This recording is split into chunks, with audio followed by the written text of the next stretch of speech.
Le 3 septembre dernier, nous avons lancé Inouï Money, notre activité dans le paiement mobile. On s'est tout de suite fixé comme objectif de contribuer de façon significative à l'inclusion financière dans notre pays. Ce n'est pas un hasard, notre maison mère, Inouï, a également contribué de façon tout aussi significative au désenclavement numérique et digital. Donc c'est dans le cadre de cette démarche institutionnelle avec de tels objectifs que nous avons lancé un cycle de conférences. Le premier étant lié au Mobile Money qui doit catalyser le plus rapidement possible l'inclusion financière au Maroc. Nous l'organisons en partenariat avec l'ADD, l'Agence du développement digital, qui est notre partenaire stratégique. Ce n'est pas l'Agence de développement du digital qui les a fixés, mais nous participons aux différents groupes de travail pour essayer. Nous avons lancé le premier forum Mobile Payment il y a 3 ans. Nous avons déjà tenu 3 éditions. C'était au moment de l'étude au Maroc. Nous pensons que c'est un sujet qui est très important d'inclusion financière et de technologie en même temps, puisque nous savons que 2 tiers des adultes marocains ne sont pas bancarisés.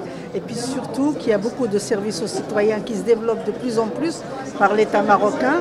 Et donc ces services, ils peuvent, je dirais, arriver directement aux citoyens marocains grâce au mobile payment, ce qui pourrait nous éviter justement tous les dysfonctionnements que nous avons déjà vécus, que ce soit au niveau des programmes Tayssir, au niveau de Ramed, etc. Donc nous pensons que l'État doit accélérer justement à travers la sensibilisation d'abord au mobile payment, c'est important.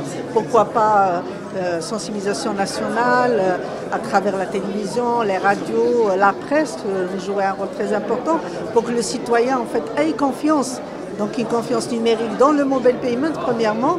Deuxièmement, il faut accompagner les commerçants. Il y a près de 100 000 commerçants au Maroc qu'il faut accompagner pour qu'ils s'adaptent à ce nouveau mode de paiement et que n'importe quel citoyen marocain puisse payer justement à travers son mobile. Je rappelle qu'il y a plus de 130% de pénétration du mobile au Maroc.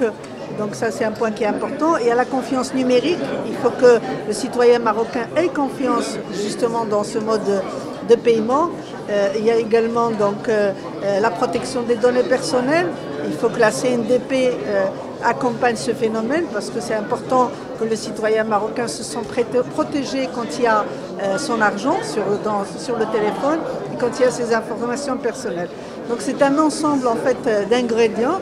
L'État, le secteur privé, nous, la PEBI et les opérateurs télécoms doivent jouer un rôle important pour faire décoller cet avion de mobile payment qui est toujours sur la piste. C'est énorme, c'est énorme. Sur combien de pays ?